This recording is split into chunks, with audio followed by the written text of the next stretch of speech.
Today's episode is for any of you who have ever felt like you are back at square one, having to start all over again. Kaleigh Gilchrist has crushed it at the top of two sports, water polo and surfing. She's a 2-time Olympic gold medalist and a 4-time world champion with relentless drive. But the medals only tell part of her story. After winning the world championships in South Korea, Kaylee's life would completely change. She survived an accident that almost ended her career. What followed was a journey through pain, anxiety, panic attacks, the kind of healing that doesn't come with a playbook. This episode is a very candid look at rebuilding from the inside out and finding clarity in the chaos. If you have ever had to pick yourself up and rebuild after a loss, this is for you. Because sometimes the real shift isn't charging forward. It's learning how to stand back up. The episode starts now.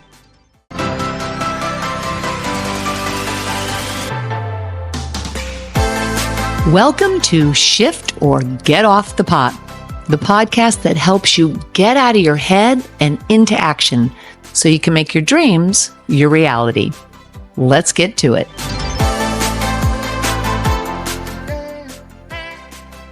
Welcome to today's episode. This is the third in the series that we are doing on the psychology of peak performance. And today I am joined by someone who is as powerful as her performance. 3-time Olympian, 2-time Olympic gold medalist, and 4-time world champion, Kaleigh Gilchrist. Kaylee has pushed the limits in 2 sports, water polo and surfing. But her story goes far deeper than her victories in the pool or on the waves. In 2019, she suffered a life-altering accident, and today she is here to share just what it took to come back, both physically and emotionally, and how she was able to turn that adversity into the fuel for something greater. So welcome to the show, Kaleigh Gilchrist. Thank you. I'm honored to be here. I'm so glad to have you here because I first met you, I think in 2016 after your first gold in Rio, and then again in 2020, right? After the Tokyo Games and your gold. 2021 with that that's right. COVID year. Yeah.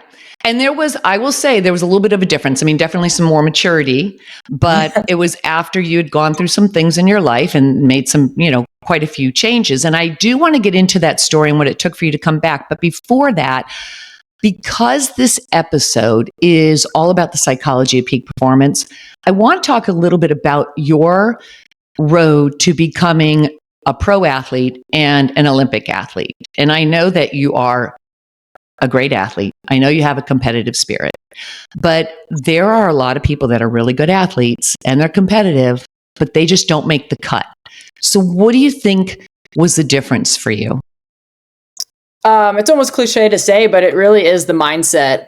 If you talk to any of my coaches or any of my teammates in the pool, I was never the most gifted or talented. I was definitely a very athletic person. I played tons of sports growing up, but I didn't really move that well in the water. I didn't swim that fast. But I think the difference of how I kept continuing to make teams over these years is just the mental attitude and perspective and being able to handle pressure too in those big moments. So for me, I think that's just developed over the years. I don't think you're born with it. I think the experiences throughout your life kind of teaches you how to either deal or succumb to that pressure. And it's a big learning experience, but that was definitely one of my traits and in both sports, to be honest.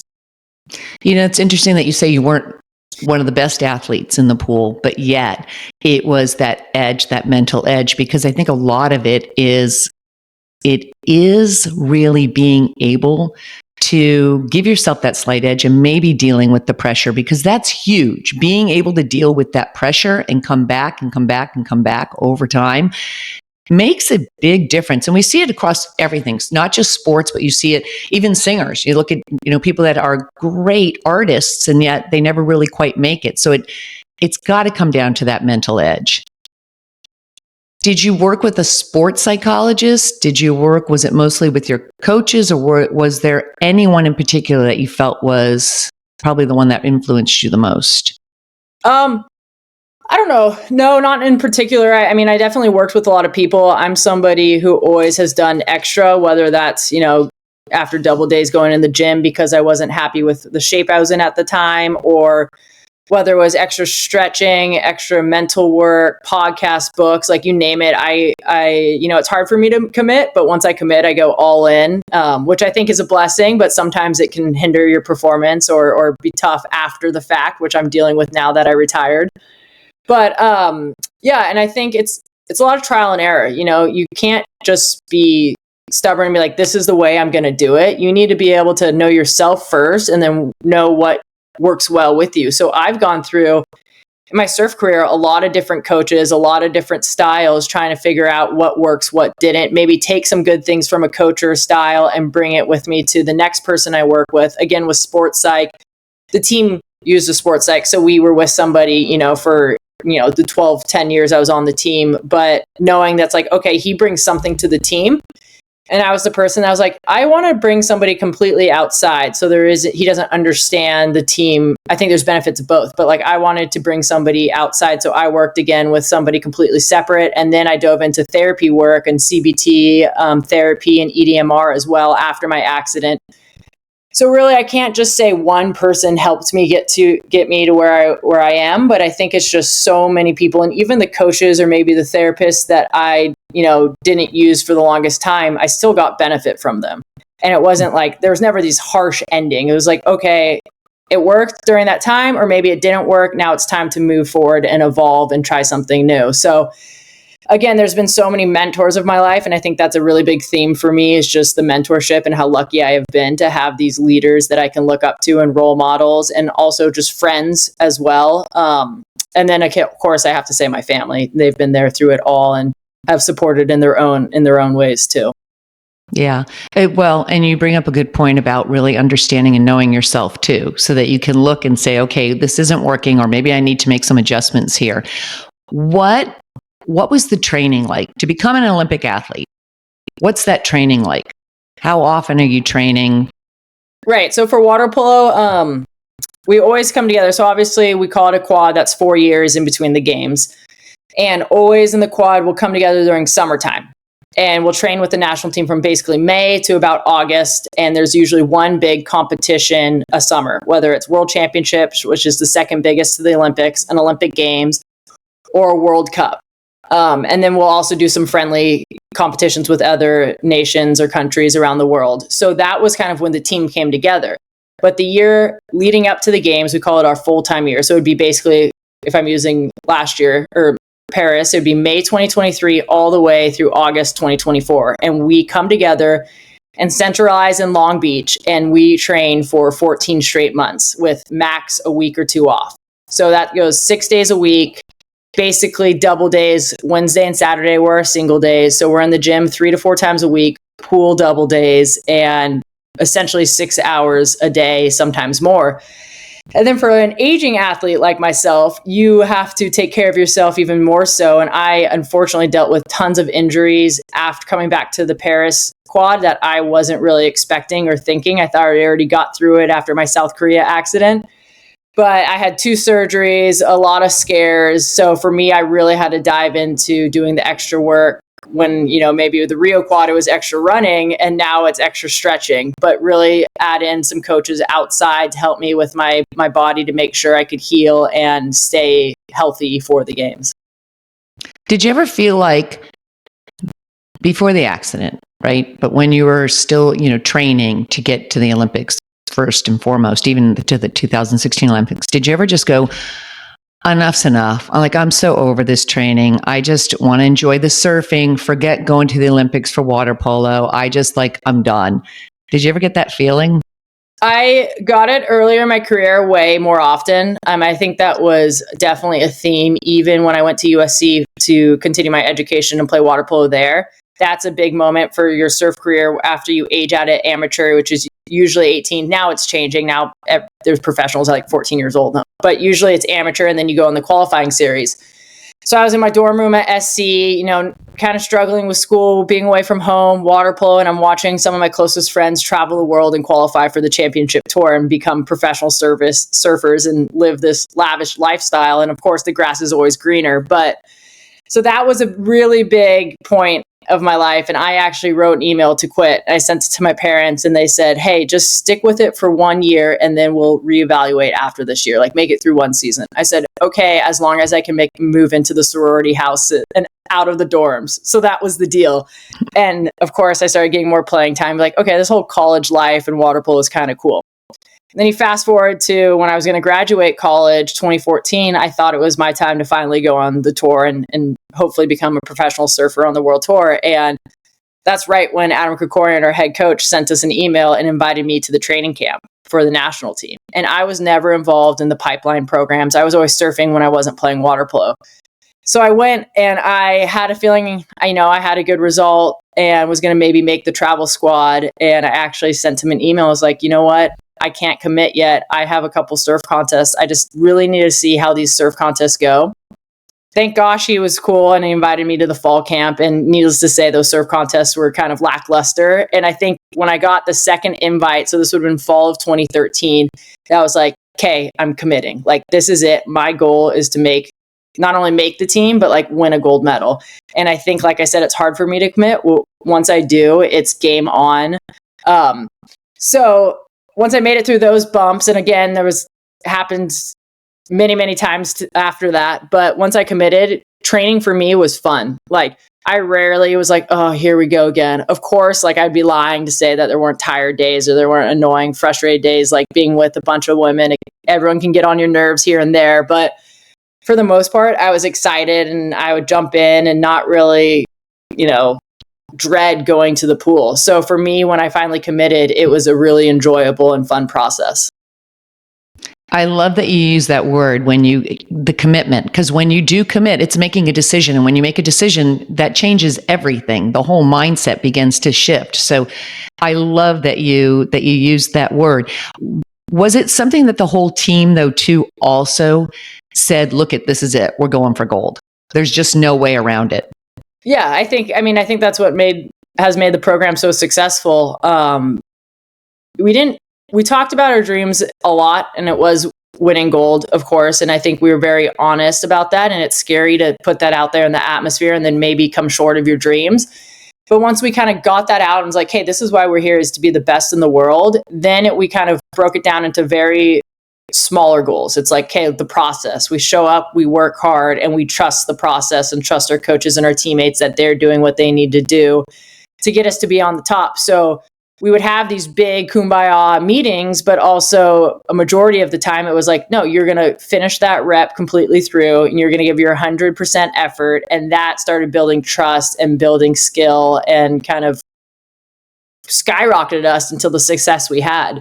In 2016, especially, we had a very young team. There was only 4 returners after their 2012 gold medal victory in London and a bunch of young people. We had I think in the Olympics, by the time they made it to the Olympics, they were 18 and 19 years old, Aria Fisher and Maddie Musselman. So when they started training with us, they were 14 and 15 years old. And even Mackenzie Fisher, I believe, was 20, maybe 21. So it was a really young squad, and we kind of just grew and developed together. And it was almost like, I don't know if we've thought this in the moment, but looking back on it, it was like, oh, these teams or these countries are counting us out because we're new and young, and we're going to kind of show them. And there was a lot of hard work. That was probably the most work and toughest workouts that we've had in all the quads. And I think Adam, our coach, knew he had to almost break us to be able to kind of grow and become the team that we were. And we essentially dominated in the Olympics. Like, I can say that now because that happened, but we were dominant, and we won, I think, our gold medal game by like 7 goals versus Italy. Yeah. I think the stat that year was we played 6 games then. There were only 10 teams in the Olympics. No, there were only 8 teams in the Olympics at that time. And we were only down out of those 6 games, 1 goal in like 40 seconds. Oh my God. The rest of the time we were winning, tied or winning. Yeah. So it was awesome. It's really cool to see just like from where you start in the quad to how it develops and the team develops and the individuals grow. Yeah, that year was an incredible Olympic game. It was awesome to watch, so fun to watch. And like you said, such a young team as well, and proving yourself, really. I think it's almost like a chip on the shoulder, like, okay, we have to prove ourselves and we just have to go for it and do whatever we can to get there. Did you have also, in addition to like chunking things down and doing the activities, because you're talking about, okay, here's the big dream, but we have to get into the action part. We have to finish these workouts. We have to commit to it. Did you do visualization exercises too? Yeah, for me, I kind of did that more on my own, like podcasts, just driving, just visualization. But our sports psych was really, and is still really, into just being present, the present moment. So we didn't necessarily do a lot of visualization. It was a lot of just mindfulness. And, because you're going to feel these feelings, especially at that top level of trying to be the best in the world. And obviously with a sport that you're putting so much time and it's essentially crushing your body and crushing your mind, that you're going to have these moments when you don't feel good or when you are going to doubt yourself and doubt this team. And I think what our sports psych taught us is that's normal. Like, he's not going to be able to fix our minds to where we don't feel those things. It's how do you work with your mind when you do feel those things? So that essentially was just being mindful and being in the presence moment. So we did a lot of exercises along those lines. So that's 2016 in those games. And then flash forward, we hit the World Championships in 2019, celebrating in South Korea. Yeah. And that's when you're on a balcony and the balcony collapses.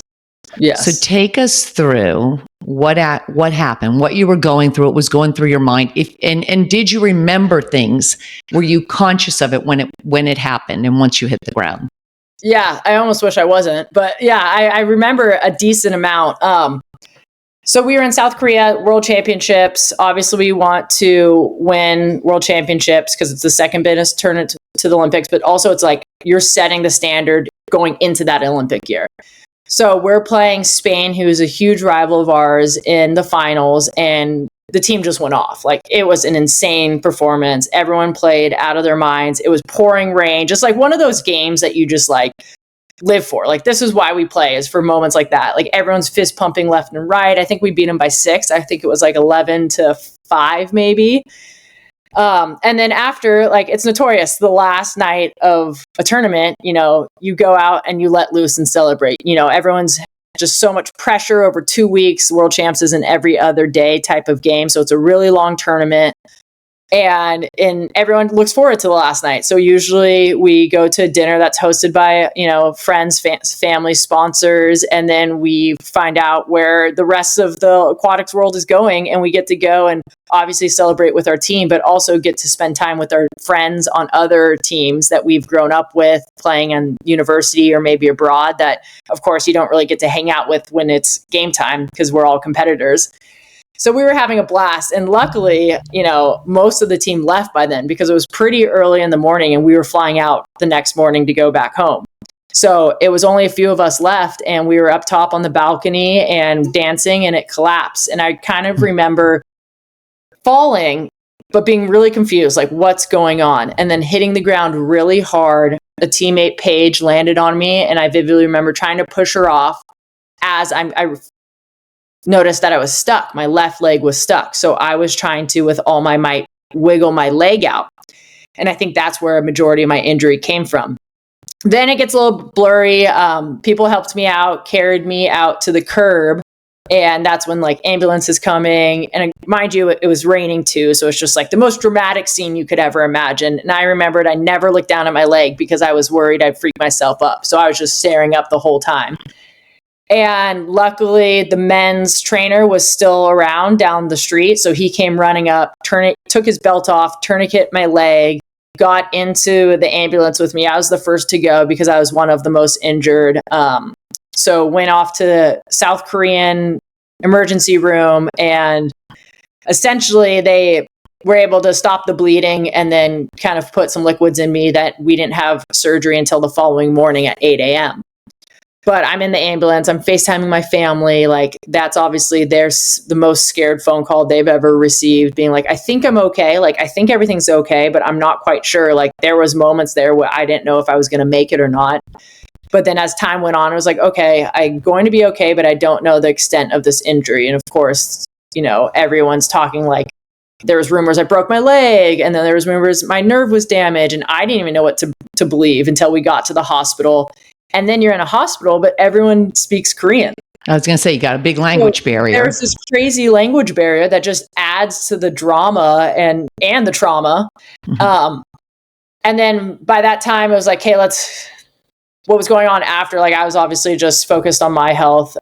But behind the scenes, it was like we had to account for all the other athletes and make sure everyone else was okay. Coaches were woken up. Like, there was craziness going on. And then there was a switch.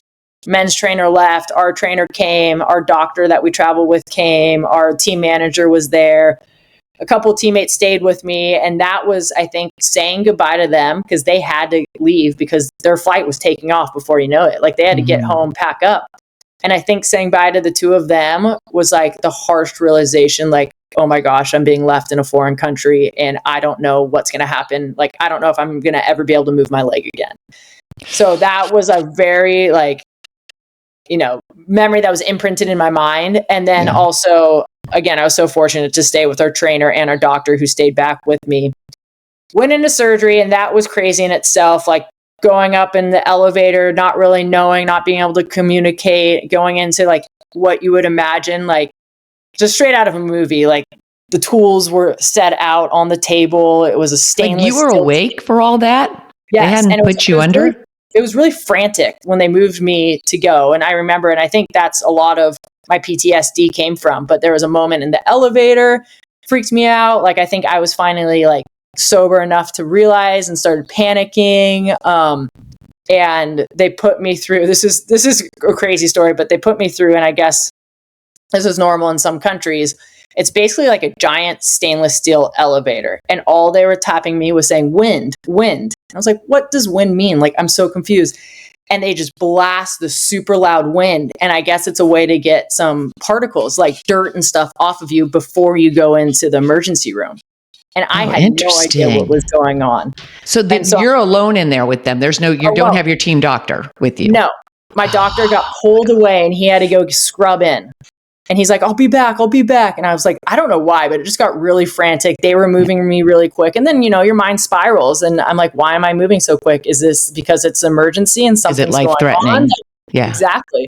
So the last thing I remember on the table, and the table was just cold and stainless steel and just like, hospital vibes. And yeah. Like, Seth, is Dr. Seth here? And I just remember him as they were kind of putting me under. And he's like, Kaylee, I'm here.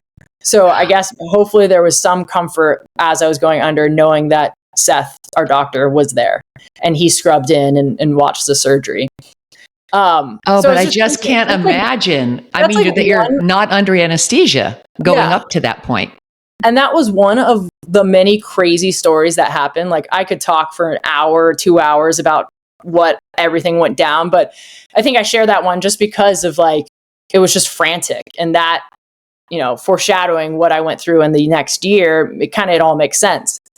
But I woke up from surgery, and the first person, of course, you just wake up, you're out of it. But the first person is Larnie. And I asked, how'd it go? And she's like, I think it went well. And the next question was, is there any nerve damage? Because that was our biggest worry. And they're like, she said, you were a millimeter away from your nerve. Oh my God. So I was a millimeter away from ever having a functioning foot again. And I think I was like, still out of it. I'm like, I think that's good news. Like, I think that's good news. And then, but not knowing. Yeah. And then we stayed 4 days there. I was in this like group room, which was kind of tough too. Like, there was coughing, it was sick. So we demanded to get pushed to another room. So I had a private room. And that's when the doctors started coming and talking. So we understood our injury a little bit more. And basically my first big breakdown was the doctor's like, in his broken English, 4 months till running. And that's all he said. And I was like, I don't have 4 months. Like, the Olympics before COVID were, 11 months away. like, if I can't even run till 4 months, how am I going to make this team? And that team was so competitive. That was like the all-star team. And I was kind of bubble player for a while. And I was kind of freaked out in that moment. And Larnie just let me have my first moment of tears and crying. And then, perspective kicks in. It's like, okay, like almost I wanted to like tell myself to shut up. Like, I have my life. I have a functioning foot. Like, there's a chance. And that's like all I've ever needed. It's like, hey, there's a chance. And then stayed a couple more days. My mom really wanted to fly out. And for whatever reason, I said no. And I think because I knew if I saw my mom, it would be like a harsh realization of what happened. Like, I was able to keep this guard up in South Korea where we were able to joke and have, laughs. And, I didn't let myself totally process it. And I think if my mom came, that's what would have probably happened. Yeah, you would have had an emotional release. Yes, yeah. And I probably should have now looking back on it. But made it back home maybe 5 days after the incident. My teammates and coaches were there, surprised me at the airport. And that was another really heavy day, just hugging them, family, teammates, friends, like people that I was there with in the moment. And then, there's so much more, but basically 2 weeks I'm in stitches and then finally got okayed and cleared to start doing stuff. And that's when like I just went game on, like put the blinders on and just worked as hard as I've ever worked in my life physically. Like the days were 6 a.m. to 6 p.m. I messaged Kobe, who I knew in the past, and we followed each other on social media at the time. And this was when I was driving to the airport, and he messaged me back immediately. Yo, Kaylee, I was just going to hit you up. I saw your name on the news and wanted to check in. Like, I'm going to keep checking in on you. How are you doing? So we started to build this little, mentorship, and I picked his brain because obviously he went through tremendous injuries, and he sent me some of his contacts, his chiropractor, his lawyer. And we just kind of built this little fun, like, of course, me, who has always been my idol. Like, I was freaking out. Like, my 8-year-old self would never have believed that I'm just messaging Kobe Bryant. Yeah. And he just became a fan. And my trainer, Larnie, knew that Kobe was such a big inspiration in my life and always has. So she called it the Mamba mission. The Mamba mission was to come back and make it back to the Tokyo Games. And of course, she sent me that Google Drive August 1st saying the Mamba mission, having no idea what was going to happen in the next 2 years. And so this Mamba mission took this on a life of its own. Like, sure, it just started off like a fun name to call our Rehab. But then as Kobe passed and I went through some mental health problems, then COVID happened, and then finally making it in Tokyo on top of the podium and like the Mamba mission being complete. Like, it just has a whole chapter in itself that was essentially like the biggest chapter and growth period of my entire life. It gave me so much perspective and understanding and drive to do what I want to do. Yeah. Yeah. It completely changed you from the inside out. What a great mentor to have.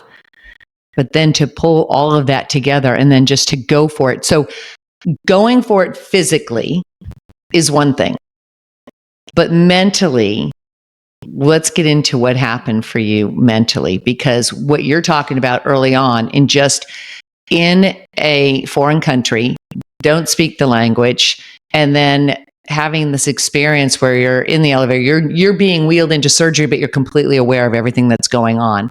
I would imagine that was kind of the start of what was buried, to just be like, I just got to push this aside and I got to go for it so I can make the games. But at the same time, your body's always talking to you and your mind's going, wait a minute, I remember this. So what happened? Did you start just feeling a little bit of anxiety? Did you just all of a sudden one day have this meltdown or this panic? And it was like, oh gosh, I need help. What was that? I think there were signs, and I noticed them. It's not like I completely ignored them, but I think my way of ignoring them was just being able to dive in completely into my rehab. So if I'm working nonstop and, or recovering nonstop, like how I'm going to have time to actually sit and think of what was going on. And there was moments, obviously I was on crutches for the longest time or in a boot. So there was moments like in an elevator, I got pretty rattled. And I was like, oh, like, that claustrophobic feeling. And I was like, okay, noted. Like, that didn't feel good. And I caught myself just avoiding elevators. Like, I would be on crutches going to an appointment where they were making me a custom brace so I could get back in the pool. And I look and I had to go up 4 flights of stairs on my crutches, or I could just use this very nice looking elevator. And I remember like choosing the stairs. And those were moments it's like, okay, that's when the avoiding starting. And I noticed those feelings, but it's okay. They're just elevators, you know? And then I made my way back and played in games in December. And that was a huge feat. So only 4 or 5 months after the accident, I was playing games. I was out of shape, but I was playing games and it was incredible. And I remember being like pretty bummed on, like, I had so much support in the beginning. And then I think this is how most things go, and it just fizzles out. Like, everyone else has their own lives. There's only a few people that were there, like, and a lot of them weren't teammates. But just being how proud I was to make it back to the games, like how big of a moment it was to be playing. And they were almost friends, not even connected to water polo. Only 1 or 2 teammates would kind of understand the I don't know, just huge milestone that was. So I remember being like, oh, okay, like that's tough. Maybe I'm going to be playing this quad for a different reason. Like maybe this selfishly is for me and for my family that supported me. Like, and it was just really weird. I really struggled with it. And it just didn't feel like there was a lot of support from the team or the coaches. Although I felt that tremendous support the first month or so, but then it just kind of dwindles. And then we were in Colorado Springs. Right before Colorado Springs, Kobe passed away. And that like hit me to my core. And I think obviously just who he was as a person and the impact he had on everybody, but just me and my own journey with him is just, you know, I was the 8-year-old who loved basketball and then dreamt of going to play basketball. And then when I went to surfing and water polo, I just became in love with his mentality. And then me being able to meet him a couple of times before and already follow each other on social. And then this accident, he becomes almost a mentor of mine. And there was dreams of like, hey, I'm going to invite him to games. I'm going to thank him properly. And, you know, I just dreamt of like having this, you know, mentor for a while. And he passed. And it just, I think, brought up a lot of emotions from South Korea as well. And that was kind of the beginning of the end. I mean, I don't want to be as dramatic as that, but that happened in obviously late January. And we went to Colorado Springs for a training camp up at the USOPC Colorado Springs facility. And I remember I had to sit out because I was short of breath one evening practice. Didn't think much of it. Like, it was really tough to sleep that night. And that was actually the same night as Kobe's service that was streamed everywhere. So I couldn't sleep. I was like, I'll just watch it and feeling all the emotions. And the next morning woke up at the crack, obviously, to go with Larnie to do treatment before training. And I remember my coach checking in on me at the dining hall. And I was like, yeah, I feel okay. Like, not great, but, and he's like, yeah, how are you doing? And then he was asking me these questions and he was like, okay, like getting ready to leave. And I was like, Adam, actually, can you stay? And in that moment, I just fainted, like had my first like panic attack and fainted essentially in his arms. And I think it kind of rattled all of us because I'm usually the person not to really share or be that vulnerable and didn't really think I had to. And then it was like, okay, Larnie's taking you to go see Peter, our sports psych. And I just sat in Peter's room while the rest of the girls went to practice. And he's like, all right, tell me from the beginning, South Korea, all the way through till now. And so we just sat, and for like an hour and a half, Larnie was there, I was there, and Peter, and we just talked about everything. And I was like, oh crap, like maybe I do need help. Like maybe there's definitely something there. And I always had plans to go talk to a therapist, but I do believe that you're only ready or will only get as much out of it when you're ready. And I probably should have gone earlier, but I actually don't know if I would have dived in or committed as much unless it was my choice. So went through that, still had to make it through 4 days at Colorado Springs, was a challenge for so many different reasons. And then I decided to still continue with Peter, but I, again, was always a big proponent of finding somebody else outside the field as well. So I reached out to a couple people and I started my therapy journey after those panic attacks. And shortly after, the world shut down with COVID. And that was almost a blessing in disguise because obviously I'm not training 6 hours a day, 6 days a week, where it made it really hard to do therapy as well.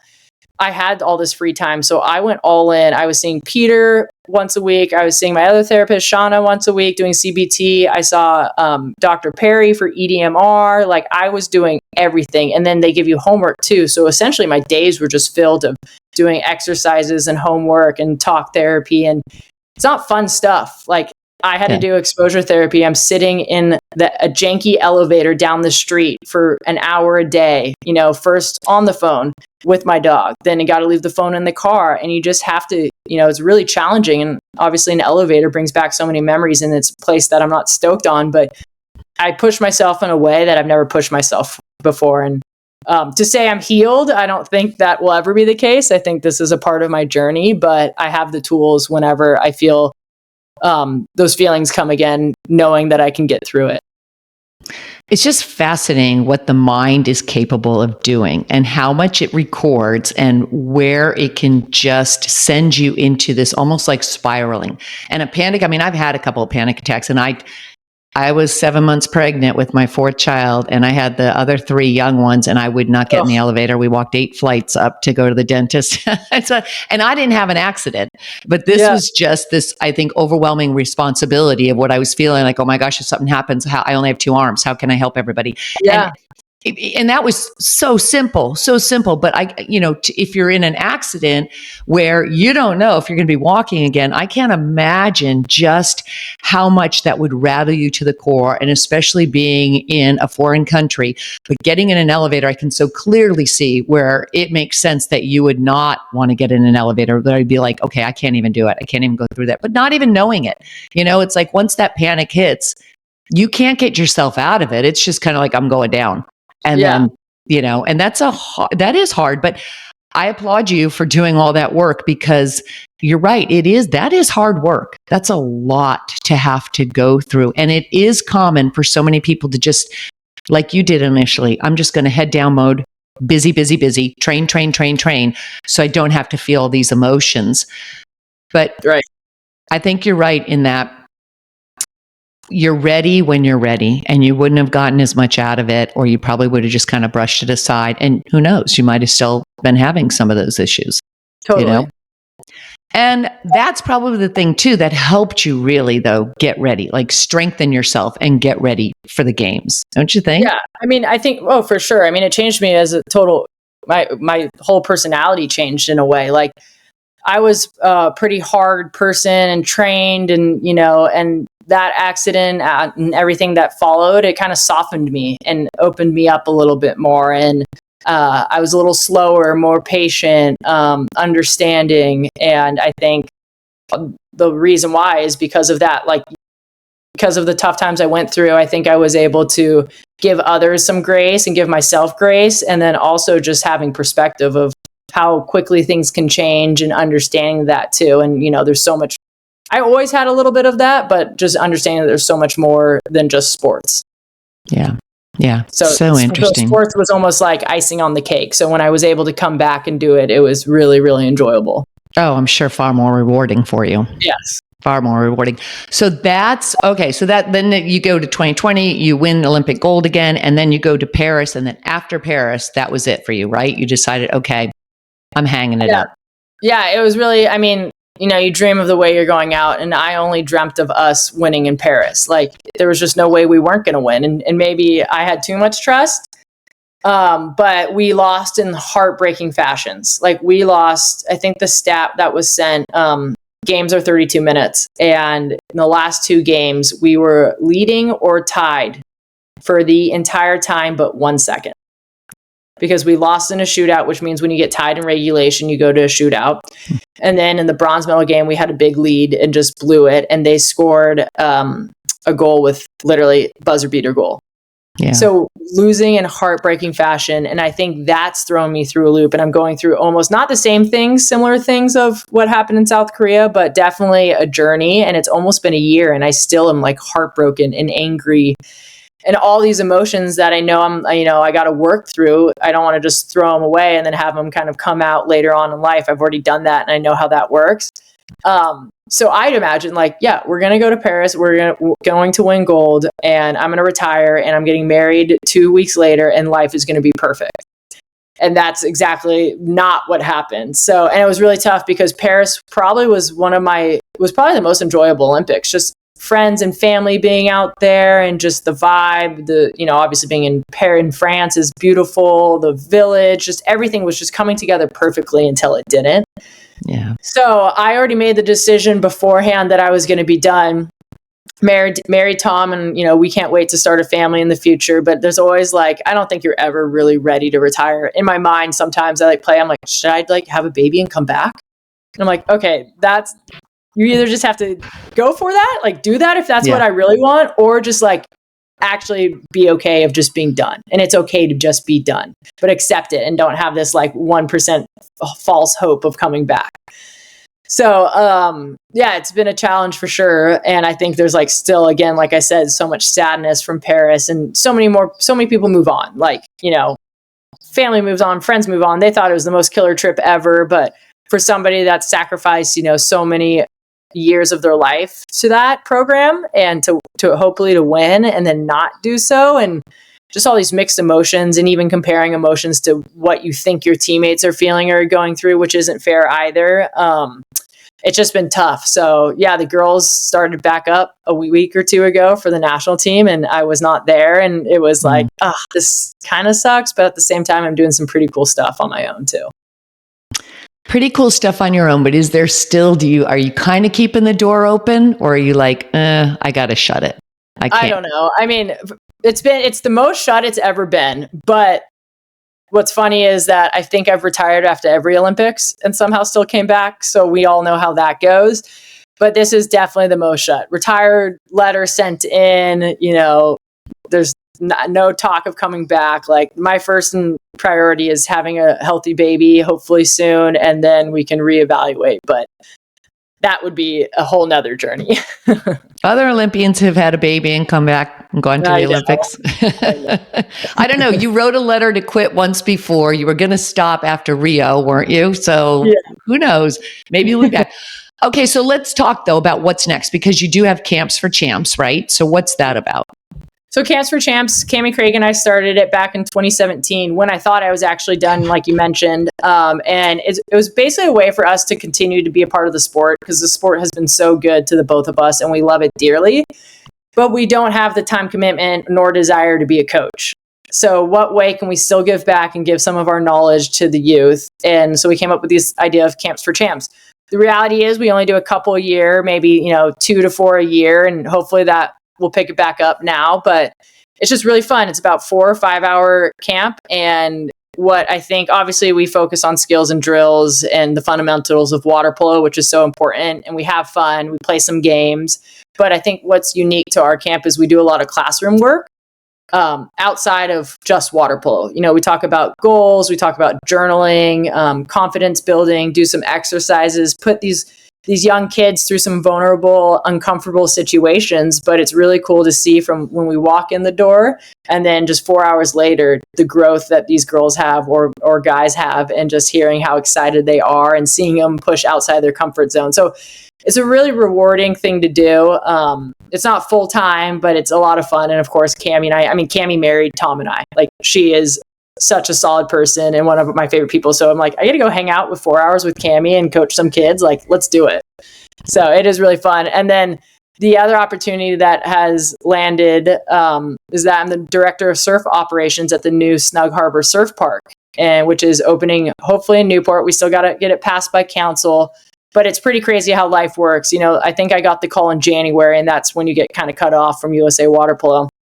It was the first week of January, and get a call to come up to the office. And that's when they asked me, and I was like, this is a dream job, bringing a wave pool to Newport and then being in charge of all things surf. These are signs that something's going right. All this hard work is paying off. And the reason they wanted to have me on board is obviously I surf well, but because I have this knowledge and training program from water polo that I can bring to surfers, and we can train surfers to hopefully be the next world champion coming out of Newport Beach. And we'll use kind of the stricter guidelines of what I've learned through water polo, through nutrition, through fitness, through stretching, sports psych, and we'll have this awesome program at Snug Harbor Surf Park. Wow, that's fantastic. I love that. And I love that you're being, called to these different areas too. And like you said, as soon as something closes, something else can open up. And for you, it seems like it's just the perfect timing for all of that. And I wish you a lot of success in that. I also love the fact that you're working with these kids and helping them understand being present, what's going on emotionally, and then also getting out of their comfort zones, because that's so important. And that's the work, that's the real work to becoming a champion. And that's not taught in school. And that's not how we really grow up. So I love that you're doing that as well. So congratulations on all of that. Thank you. I love it.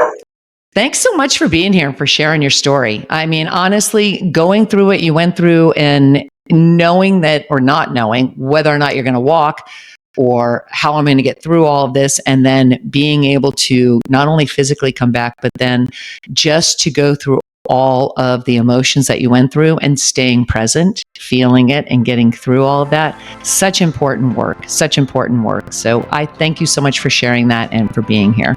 Of course. Thank you for having me.